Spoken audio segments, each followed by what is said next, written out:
Bueno, muchas gracias. Perdonen la demora, pero bueno, ya en virtud de que ya aparece la presentación, pues vamos entonces a iniciar nuestra jornada de esta tarde-noche. Y el tema que nos corresponde abordar en esta ocasión es el que aparece en la pantalla, que es el procedimiento intermedio. Está su regulación legal, la encontramos a partir del artículo 332 al 345 del Código Procesal Penal. El procedimiento intermedio es la segunda etapa o la segunda fase del proceso penal guatemalteco. ¿Ya? Y pues vamos a analizar en qué consiste el procedimiento intermedio, cuál es la finalidad del procedimiento abreviado, qué actos conclusivos puede presentar el Ministerio Público al iniciarse el procedimiento intermedio y qué actitud procesal asumen los sujetos procesales durante esta fase procesal. Y entonces, en ese sentido, pues iniciamos haciendo referencia a lo que es la definición del procedimiento abreviado. Encontramos una gama o una diversidad de definiciones en torno a esta fase procesal. Sin embargo, pues hemos señalado, como ya es normal en el curso, dos definiciones en torno a dicho tema, para que de una mejor manera comprendamos lo que realmente es esta segunda fase del proceso penal. La primera definición dice que el procedimiento intermedio es el análisis o examen que realiza el juez contralor de la investigación del acto conclusivo presentado por el Ministerio Público para determinar su procedencia y decidir la admisión o rechazo del mismo. ¿Qué significa esto? Recordemos que la etapa preparatoria es la etapa de investigación que desarrolla el Ministerio Público y que esta fase primera del proceso tiene una duración que ustedes ya saben, que cuando hay prisión preventiva, pues el plazo es para concluir la investigación es de 3 meses. Cuando hay medida sustitutiva decretada a favor del imputado, el plazo para concluir la investigación es de 6 meses. Y cuando en el proceso penal no hay persona sindicada, o mejor dicho, vinculada al proceso a través del autoprocesamiento y menos prisión preventiva, el plazo de duración para concluir la etapa preparatoria es no hay plazo, es indefinido. Y al concluir esa investigación, el Ministerio Público debe presentar actos conclusivos, que son los que también vamos a abordar en esta tarde. Entonces, cuando se dice que la etapa de intermedia es el análisis o examen que realiza el juez contralor de la investigación, esto significa que cuando el Ministerio Público presenta al concluir su investigación un acto conclusivo, pensemos en que presentó solicitud de apertura de juicio y formuló acusación contra el procesado, entonces esa acusación que presentó el Ministerio Público es sometida a un examen riguroso, a un análisis exhaustivo por parte del juez contralor. ¿Y con qué propósito? ¿Con qué finalidad? Para determinar si ese acto conclusivo presentado por el Ministerio Público está de conformidad con la ley, está debidamente sustentado con medios de investigación que respaldan, que sostienen, por decirlo así, jurídica y procesalmente ese acto conclusivo. Y por supuesto, el juez al hacer ese análisis determinará si ese acto conclusivo es procedente admitirlo o sencillamente rechazarlo por no reunir los requisitos de la ley y no estar ajustado a las actuaciones o constancias procesales.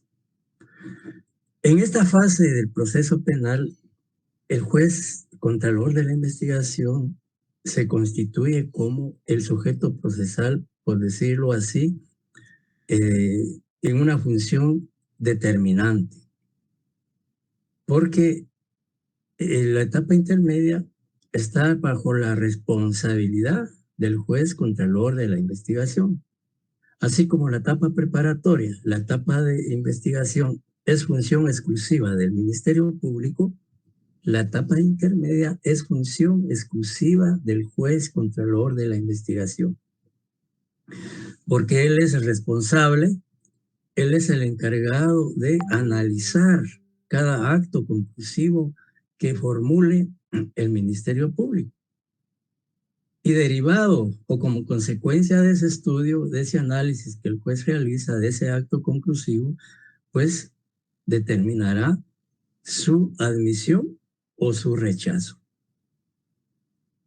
En esta etapa intermedia, el juez prácticamente trata de evitar que lleguen a un juicio oral o debate procesos que no están debidamente fundamentados. Ya, es decir, la función del juez en esta fase procesal es determinante, digamos, por decirlo así, es vital, porque es el juez el que al final decide si, por ejemplo, el Ministerio Público presentó acusación contra el acusado, pues el juez al final es el que va a decidir si esa acusación la admite, pues tendrá que irse a discutir a un juicio oral y público o debate la participación y consecuente responsabilidad penal del acusado o su inocencia en virtud de que en ese juicio oral y público no pudiese probarse la responsabilidad del acusado. Esta etapa intermedia, como les decía, está a cargo del juez contralor de la investigación.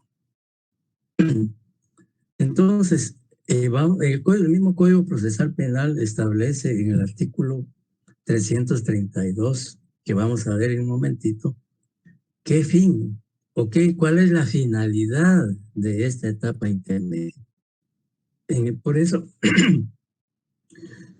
al juez contralor de la investigación también se le denomina juez de garantías, porque es el funcionario judicial que va a fiscalizar, que va a tener, por decirlo así, a su cargo, determinar que el Ministerio Público en el ejercicio de la persecución penal no vulnere, no transgreda garantías constitucionales y procesales.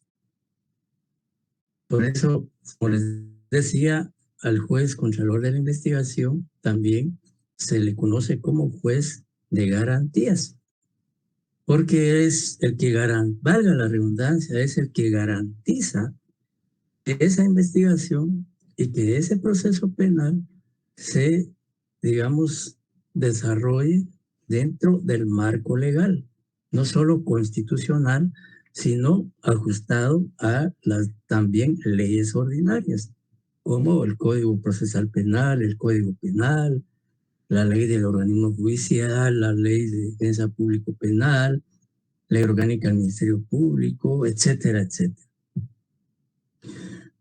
La segunda definición dice que la etapa intermedia se inicia con la presentación o requerimiento del acto conclusivo que realiza el Ministerio Público al juez contralor de la investigación. Y pues el artículo 332 hace referencia a ese aspecto. Se dice entonces que la etapa intermedia se inicia cuando el Ministerio Público presenta cualquiera de los actos conclusivos al concluir su investigación. Vamos a ver en un momentito qué actos conclusivos son los que puede el Ministerio Público formular o promover ante el juez contralor de la investigación cuando concluya su investigación. Si alguien, por favor, pudiera darle lectura al artículo 332 del Código Procesal Penal para pues hacer una concordancia entre las definiciones que aparecen en la presentación y lo que preceptúa dicha norma. Por favor. Sí, licenciado. Artículo Gracias. 232. Vencido el plazo concedido para la investigación, el fiscal deberá formular la acusación y pedir la apertura del juicio. También podrá solicitar, si procediere, el sobreseimiento o la clausura y la vía especial del procedimiento abreviado cuando proceda conforme a este código. Si no lo hubiere hecho antes, podrá requerir la aplicación de un criterio de oportunidad o la suspensión condicional de la persecución penal. La etapa intermedia tiene por objeto que el juez evalúe si existe o no fundamento para someter a una persona a juicio oral y público por la probabilidad de su participación en un hecho delictivo o para verificar la fundamentación de otras solicitudes del Ministerio Público. Muchas gracias. Bien, entonces, la misma norma del artículo 332 claramente establece qué actos conclusivos puede presentar el Ministerio Público al concluir la investigación. Dice, deberá, o sea, al terminar la investigación, el Ministerio Público tiene la obligación legal de presentar cualquiera de los actos conclusivos que establece el artículo 332. Eso va a depender del resultado de su investigación. ¿Ya? El artículo en mención dice el fiscal deberá formular, cuando la ley establece el término deberá, pues ya sabemos que eso implica una coerción, es imperativa esa disposición. Al decir que es imperativa, obliga a la institución a presentar el acto conclusivo que estime pertinente, como le decía, de conformidad al resultado de la investigación que desarrolló. Y los actos conclusivos, pues la ley dice la solicitud de apertura al juicio y la acusación. También puede solicitar sobreseimiento, clausura provisional, el procedimiento abreviado. Y si anteriormente, antes de concluir la investigación, no hubiese planteado un criterio de oportunidad o la suspensión condicional de la persecución penal, lo puede hacer al concluir su investigación. Y el segundo párrafo del artículo 332 claramente dice cuál es la finalidad de esa fase del proceso. Dice, la etapa intermedia tiene por objeto que el juez evalúe si existe o no fundamento para someter a una persona a juicio oral y público por la probabilidad de su participación en un hecho delictivo o para verificar la fundamentación de las otras solicitudes del Ministerio Público. Es decir, dice que el juez evalúe si existe o no fundamento para someter a una persona a juicio oral y público por la probabilidad de su participación en el hecho delictivo.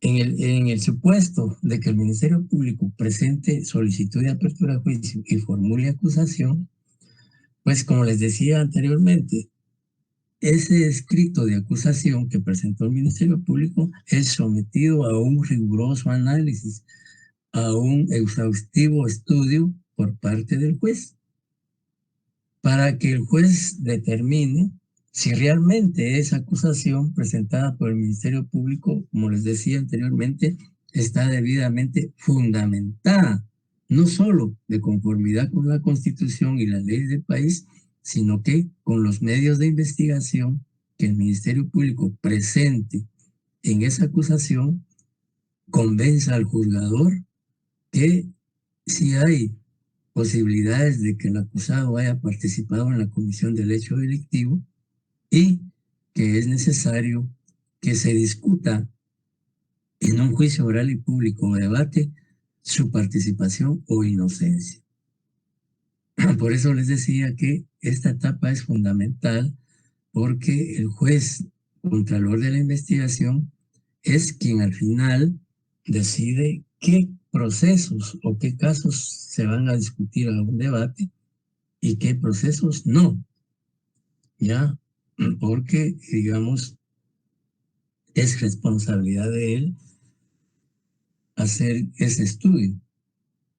Por eso es que antes se decía que la etapa intermedia era un filtro, o para usar un término más común, era un colador, porque a través de esta etapa procesal se depuraban los procesos y se evitaba que llegaran a juicio o a debate procesos sin ninguna sustentación jurídica, sin ninguna sustentación probatoria, sin ninguna sustentación fáctica. Entonces, he ahí la trascendencia e importancia de la función del juez contralor de la investigación para evitar procesos que no están debidamente fundamentados, llevarlos a un juicio oral y público. Esta fase, pues, y en efecto es una depuración, porque el juez, al hacer su análisis, puede decidir que una acusación presentada por el Ministerio Público no puede admitirse debido a que no está debidamente fundamentado, y que los medios de investigación que el Ministerio Público acompaña a esa acusación no son lo suficientemente convincentes al juzgador para admitir esa acusación. Entonces, de acuerdo al artículo 300, segundo párrafo, el artículo 332, ya sabemos cuál es la función, la finalidad, primero la finalidad de la etapa intermedia, y cuál es la función que desarrolla el juez en esa fase procesal. ¿Alguna duda, pregunta hasta el momento?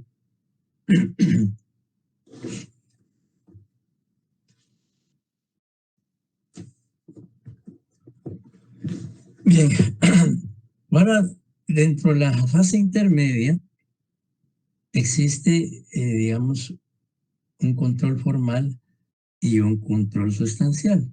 Es decir, el juez, al hacer el análisis del acto conclusivo, debe tener un control formal, es decir, debe de, como dice la presentación, cuando se habla de control formal, se está haciendo referencia al conjunto de actos procesales, cuyo objetivo consiste en la corrección o saneamiento formal de los actos conclusivos. Imaginémonos que el Ministerio Público presenta la acusación contra el procesado en este juicio. Entonces, y que omita, por ejemplo, un apellido o un nombre del imputado, pues definitivamente, digamos, eso puede ser corregido, puede ser saneado, como se dice formalmente, o que por alguna razón el Ministerio Público no, digamos, se equivocó en una fecha al momento de formular la acusación, pues entonces ahí es una formalidad que no se observó con esa formalidad, y como consecuencia, pues entonces el juez debe tener control de que el escrito de acusación reúna todas las formalidades que establece el Código Procesal Penal. Por eso se habla de un control formal, porque el juez debe verificar que esa acusación, que ese escrito de acusación que presenta el Ministerio Público esté de conformidad con los requisitos que exige la ley, que exige el Código Procesal Penal. Y no solo con la acusación, sino también ese control se puede también realizar si el Ministerio Público presentó un sobreseimiento o una clausura provisional, o un criterio de oportunidad o una suspensión condicional de la persecución penal. Entonces, hay que verificar, hay que determinar que ese acto conclusivo esté ajustado a derecho y a la ley. El control sustancial o material. En esto, básicamente, el juez tiene que establecer si los actos conclusivos están fundados de conformidad con la ley, que no contengan vicios sustanciales, que los hagan inadmisibles por carecer de condiciones de fondo. Aquí prácticamente se habla de un vicio de fondo, ¿ya?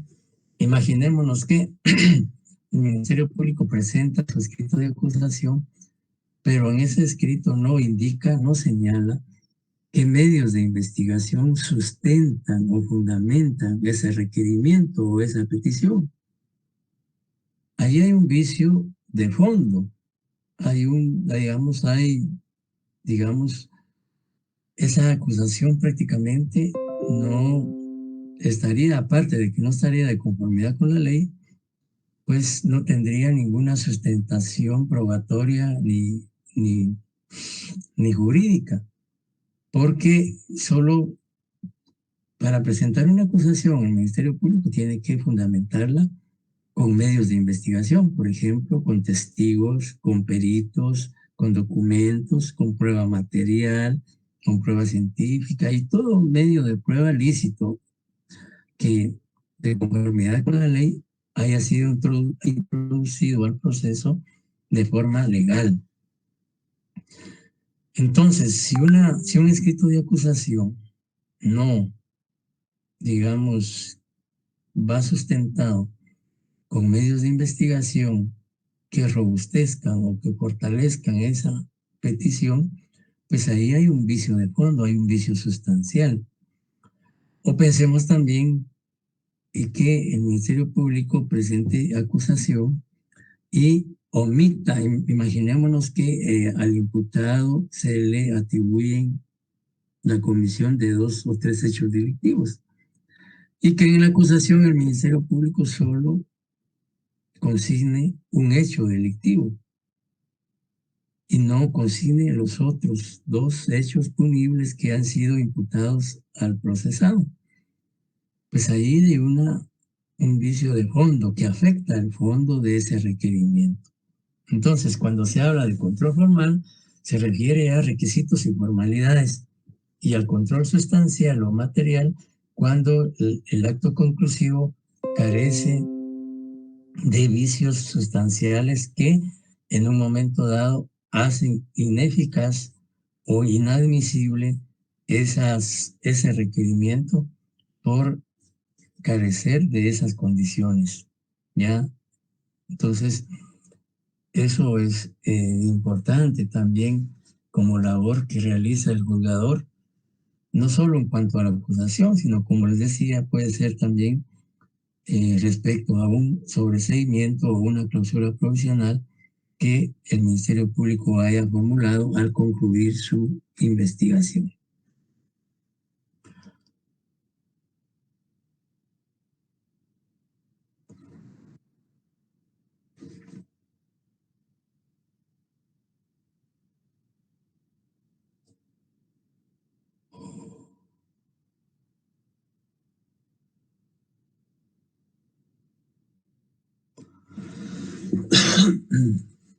Ahora bien, ¿qué actos conclusivos debe presentar el Ministerio Público al concluir la investigación? Ya lo establece el artículo 332, ya dice claramente qué es lo que el Ministerio Público debe presentar. En primer lugar, tenemos como acto conclusivo que el Ministerio Público puede presentar es, uno, apertura a juicio y acusación. Es digamos, uno de los actos conclusivos que el Ministerio Público puede presentar o debe presentar. Bueno, por un lado, la obligación es presentar un acto conclusivo.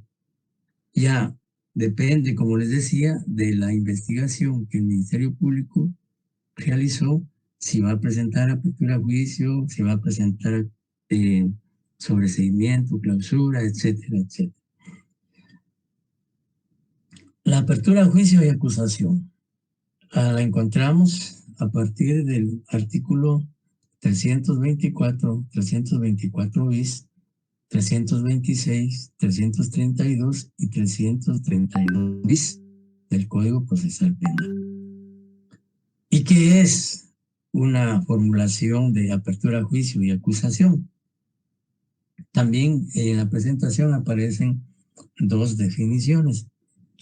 La primera de ellas dice, es el requerimiento formal de la persecución penal que hace el Ministerio Público al juez contralor de la investigación contra el imputado, a quien se le atribuye la comisión de un hecho delictivo.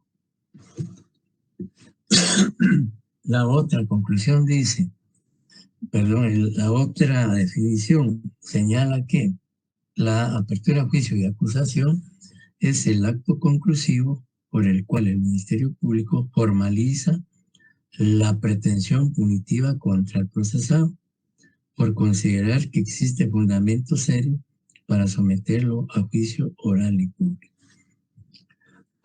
¿Cómo, digamos, comprender de mejor manera que el Ministerio Público, cuando el Ministerio Público presenta una acusación? Imaginémonos que el Ministerio Público concluyó su investigación y al concluir la misma